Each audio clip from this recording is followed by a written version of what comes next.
Hello friends, ಎಲ್ಲರಿಗೂ ನಮಸ್ಕಾರ. ಕವಿತಾ ಕಿರಣ ಲೋಕಕ್ಕೆ ನಿಮ್ಮೆಲ್ಲರಿಗೂ ಮತ್ತೊಮ್ಮೆ ಸ್ವಾಗತ. ವರ್ಷದ ಮೊದಲ ಹಬ್ಬ ಅಂತಾನೆ ಹೇಳ್ಬೋದು ಮಕರ ಸಂಕ್ರಾಂತಿ ಹಬ್ಬವನ್ನ. ಹಳ್ಳಿ ಕಡೆ ಯಾವ ರೀತಿ ಆಚರಣೆಯನ್ನ ಮಾಡ್ತಾರೆ, ಮಕರ ಸಂಕ್ರಾಂತಿ ಹಬ್ಬದ ಸ್ನಾನ, ದಾನ ಮತ್ತು ಪೂಜೆಯ ಮಹತ್ವವೇನು ಎಂಬುದರ ಒಂದು ಸಂಪೂರ್ಣ ಮಾಹಿತಿನ ಇವತ್ತಿನ ವಿಡಿಯೋದಲ್ಲಿ ತಿಳ್ಕೊಳ್ಳೋಣ ಸ್ನೇಹಿತರೆ.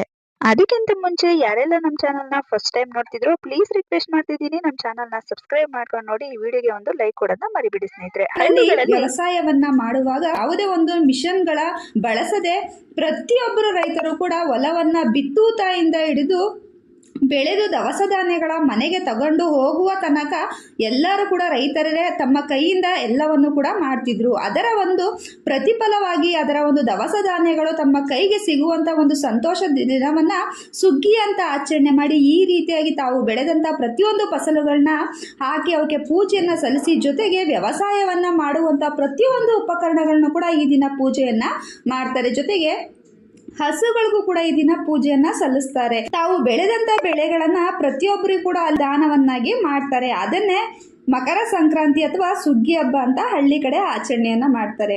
ಹಿಂದಿನ ಕಾಲದ ಯಾವುದು ಕೂಡ ಮಿಷನ್ಗಳು ಇರಲಿಲ್ಲ. ಬಡಿಯೋದು, ತೂರೋದು, ಹೊಲ ಉಳುವುದು, ಜೊತೆಗೆ ಒಂದು ಕಳೆ ಕೀಳುವುದು ಸಮೇತ ಎಲ್ಲರೂ ಕೂಡ ರೈತರೇ ಮಾಡ್ತಿದ್ರು.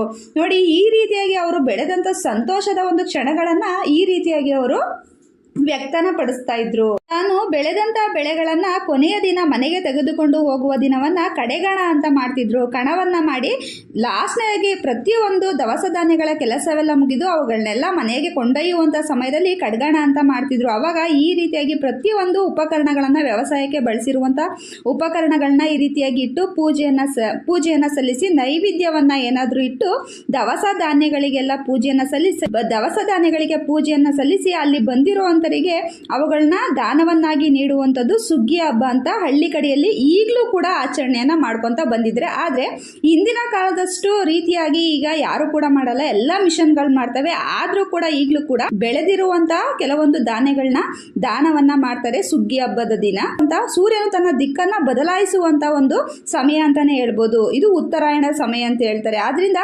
ಸೂರ್ಯನಿಗೆ ಅರ್ಘ್ಯವನ್ನ ಬಿಟ್ಟು ಪೂಜೆಯನ್ನ ಸಲ್ಲಿಸುವುದು ಮಕರ ಸಂಕ್ರಾಂತಿಯಲ್ಲಿ ಬಹಳನೇ ಮುಖ್ಯವಾದದ್ದು. ಈ ರೀತಿ ಮಾಡೋದ್ರಿಂದ ಆರೋಗ್ಯ, ಆಯಸ್ಸು ಅನ್ನೋದು ಹೆಚ್ಚಾಗ್ತಾ ಹೋಗುತ್ತೆ ಅಂತ ಹೇಳ್ತಾರೆ. ಆದ್ರಿಂದ ಪ್ರತಿಯೊಬ್ಬರು ಕೂಡ ಹಿರಿಯರು ನೀವು ನೋಡಿರ್ಬೋದು, ಅವರು ಬೆಳಿಗ್ಗೆನೆ ಅವರು ಕೈಕಾಲು ಮುಖ ತೊಳೆದುಕೊಂಡು ಸೂರ್ಯನಿಗೆ ನಮಸ್ಕಾರವನ್ನ ಮಾಡಿ ಅರ್ಘ್ಯವನ್ನ ಬಿಡ್ತಾರೆ. ಇದು ಪ್ರತಿಯೊಬ್ಬರು ಕೂಡ ನೀವು ಗಮನಿಸಿರ್ಬೋದು.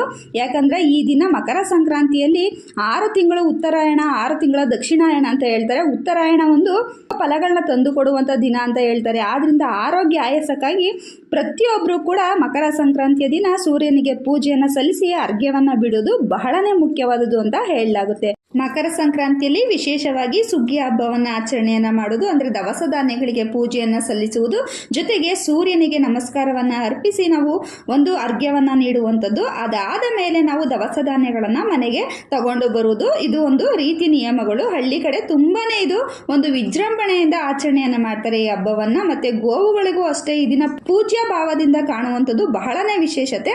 ಜೊತೆಗೆ ಮನೆಯಲ್ಲೂ ಕೂಡ ಅಷ್ಟೇ ತಾವು ಬೆಳೆದಂತ ಒಂದು ಕಡಲೆಕಾಯಿ ಆಗಿರ್ಬೋದು ಅಥವಾ ಅವರೆಕಾಯಿ ಆಗಿರ್ಬೋದು, ಪ್ರತಿಯೊಂದು ಹಣ್ಣುಗಳನ್ನು ಕೂಡ ದೇವರ ಮನೆಯಲ್ಲಿಟ್ಟು ಪೂಜೆಯನ್ನ ಸಲ್ಲಿಸುವಂಥದ್ದು ಈ ದಿನ ಬಹಳನೇ ವಿಶೇಷ.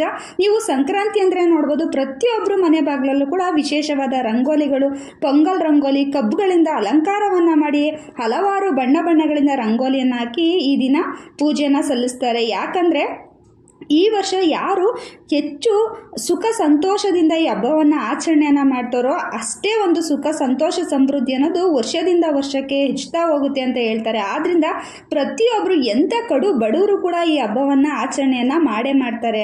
ನೋಡಿ, ಈ ರೀತಿಯಾಗಿ ಕಡಲೆಕಾಯಿ, ಗೆಣಸು, ಕಬ್ಬು, ಎಳ್ಳು, ಬೆಲ್ಲ ಪ್ರತಿಯೊಂದನ್ನು ಕೂಡ ಈ ಹಬ್ಬದಲ್ಲಿ ಇಟ್ಟು ಪೂಜೆಯನ್ನು ಸಲ್ಲಿಸುವುದು ಬಹಳನೇ ಮುಖ್ಯ ಅಂತ ಹೇಳ್ತಾರೆ. ಯಾಕಂದರೆ ಮಕರ ಸಂಕ್ರಾಂತಿ ಅಂದ್ರೇ ಎಳ್ಳು ಬೆಲ್ಲವನ್ನು ತಿಂದು ಒಳ್ಳೆ ಮಾತನಾಡು ಅಂತ ಹೇಳ್ತಾರೆ. ಈ ವರ್ಷದಲ್ಲಿ ವರ್ಷದ ಮೊದಲನೇ ಹಬ್ಬ ಅಂತಾನೆ ಹೇಳ್ಬೋದು ಈ ಮಕರ ಸಂಕ್ರಾಂತಿಯನ್ನ. ಈ ವರ್ಷದ ಮೊದಲ ಹಬ್ಬದಲ್ಲಿ ನಾವು ಯಾವ ರೀತಿ ನಾವು ಹಬ್ಬವನ್ನ ಆಚರಣೆಯನ್ನ ಮಾಡ್ತೀವಿ, ಅದು ವರ್ಷ ಪೂರ್ತಿಯಾಗಿ ಅದೇ ರೀತಿ ಅದು ಮುಂದುವರಿತಾ ಹೋಗುತ್ತೆ ಅಂತ ಹೇಳ್ತಾರೆ.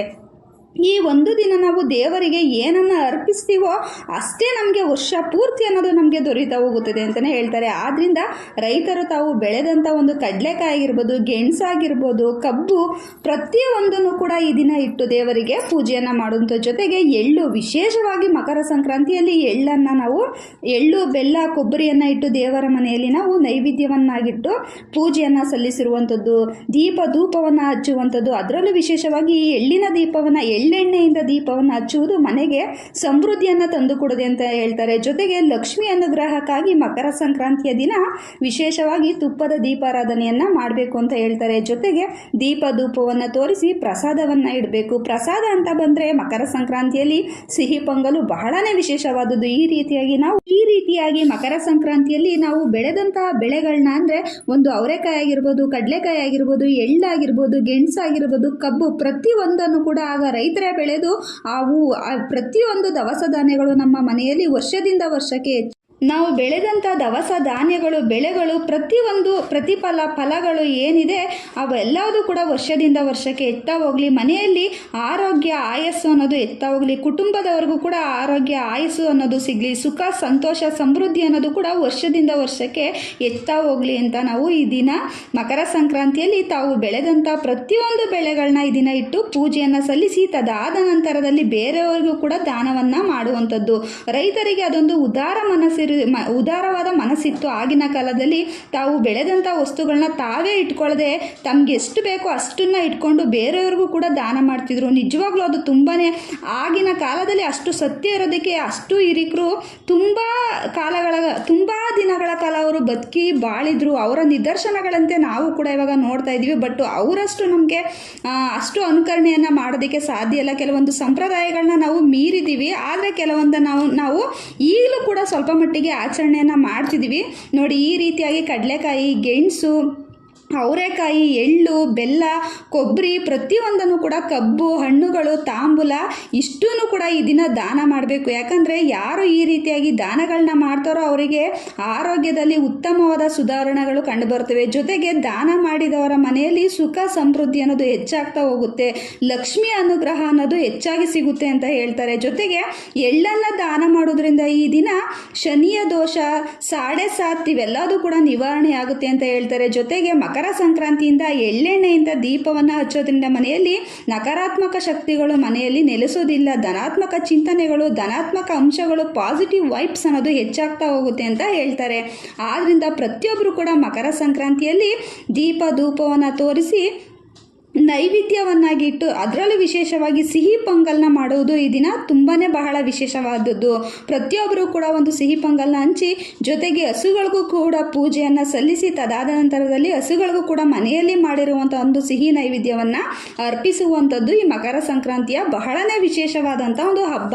ಇವೆಲ್ಲ ಕಾರಣಗಳಿಂದ ಹೇಳಿದ್ರು ಮಕರ ಸಂಕ್ರಾಂತಿಯ ವಿಶೇಷತೆನೇ ಏನು ಅಂದರೆ ಮಕರ ಸಂಕ್ರಾಂತಿಯ ಸ್ನಾನ, ದಾನ, ಪೂಜೆ ಅಂತ ಹೇಳ್ತಾರೆ. ಅಂದರೆ ಬ್ರಾಹ್ಮಿ ಮುಹೂರ್ತದಲ್ಲಿ ಎದ್ದು ಎಣ್ಣೆಯನ್ನು ಹಚ್ಕೊಂಡು ಸ್ನಾನವನ್ನು ಮಾಡುವಂಥದ್ದು, ಜೊತೆಗೆ ಸೂರ್ಯ ದೇವನಿಗೆ ಅರ್ಘ್ಯವನ್ನು ಬಿಟ್ಟು ಪೂಜೆಯನ್ನು ಸಲ್ಲಿಸುವಂಥದ್ದು, ಮತ್ತು ತಾವು ಬೆಳೆದಂಥ ಬೆಳೆಗಳನ್ನ ಬೇರೆಯವ್ರಿಗೂ ಕೂಡ ದಾನವನ್ನು ಮಾಡುವಂಥದ್ದು ಸ್ನಾನ, ದಾನ, ಪೂಜೆ ಅಂತ ಹೇಳ್ತಾರೆ. ಇಷ್ಟೊಂದು ವಿಶೇಷತೆ, ಮಹತ್ವವನ್ನು ಹೊಂದಿರುವಂಥದ್ದೇ ಈ ಮಕರ ಸಂಕ್ರಾಂತಿಯ ಹಬ್ಬ. ಮಕರ ಸಂಕ್ರಾಂತಿ ಹಬ್ಬ ಅಂದರೆ ಕೇವಲ ಸೂರ್ಯನ ಒಂದು ದಿಕ್ಕನ್ನು ಬದಲಾಯಿಸುವಂಥದ್ದು ಒಂದು ಸಮಯ ಅಂತದೇ ಅಲ್ಲ. ಪ್ರತಿಯೊಂದು ಶುಭ ಕಾರ್ಯಗಳಿಗೂ ಇದು ಮುನ್ಸೂಚನೆಯನ್ನು ನೀಡುವಂಥ ಒಂದು ಸಾಂಕೇತಿಕ ಹಬ್ಬ ಅಂತಲೇ ಹೇಳ್ಬೋದು. ಇಲ್ಲಿಂದ 6 ತಿಂಗಳು ಪ್ರತಿಯೊಂದು ದಿನವೂ ಕೂಡ ಹಬ್ಬ ಆಚರಣೆಗಳು ಜೊತೆಗೆ ಶುಭ ಕಾರ್ಯಗಳು ಜರುಗುತ್ತಾ ಹೋಗ್ತವೆ. ಪ್ರತಿಯೊಂದು ದಿನವೂ ಕೂಡ ತುಂಬಾನೇ ವಿಶೇಷತೆಯನ್ನು ಹೊಂದಿದೆ. ನೋಡಿದ್ರಲ್ವಾ ಸ್ನೇಹಿತರೆ, ಇವತ್ತಿನ ಈ ಚಿಕ್ಕ ಮಾಹಿತಿಯಲ್ಲಿ ನಮ್ಮ ಹಳ್ಳಿ ಕಡೆ ಯಾವ ರೀತಿ ಮಕರ ಸಂಕ್ರಾಂತಿ ಹಬ್ಬವನ್ನು ಆಚರಣೆಯನ್ನು ಮಾಡ್ತಾರೆ, ವರ್ಷದ ಮೊದಲೇ ಹಬ್ಬವನ್ನು ನಮ್ಮ ಮನೆಯಲ್ಲಿ ಯಾವ ರೀತಿ ಮಕರ ಸಂಕ್ರಾಂತಿಯನ್ನ ಆಚರಣೆಯನ್ನ ಮಾಡಿದೀವಿ ಅಂತ ನಾನು ನಿಮ್ಮೊಂದಿಗೆ ಹಂಚಿಕೊಂಡಿದ್ದೇನೆ. ಇವತ್ತಿನ ಈ ಚಿಕ್ಕ ಮಾಹಿತಿ ನಿಮಗೆಲ್ಲ ಇಷ್ಟ ಆಗಿದ್ರೆ ಸ್ನೇಹಿತರೆ ನಮ್ಮ ಚಾನಲ್ನ ಸಬ್ಸ್ಕ್ರೈಬ್ ಮಾಡ್ಕೊಂಡು ನೋಡಿ, ಜೊತೆಗೆ ವಿಡಿಯೋಗೊಂದು ಲೈಕ್ ಕೊಡೋದನ್ನ ಮರಿಬೇಡಿ. Thank you.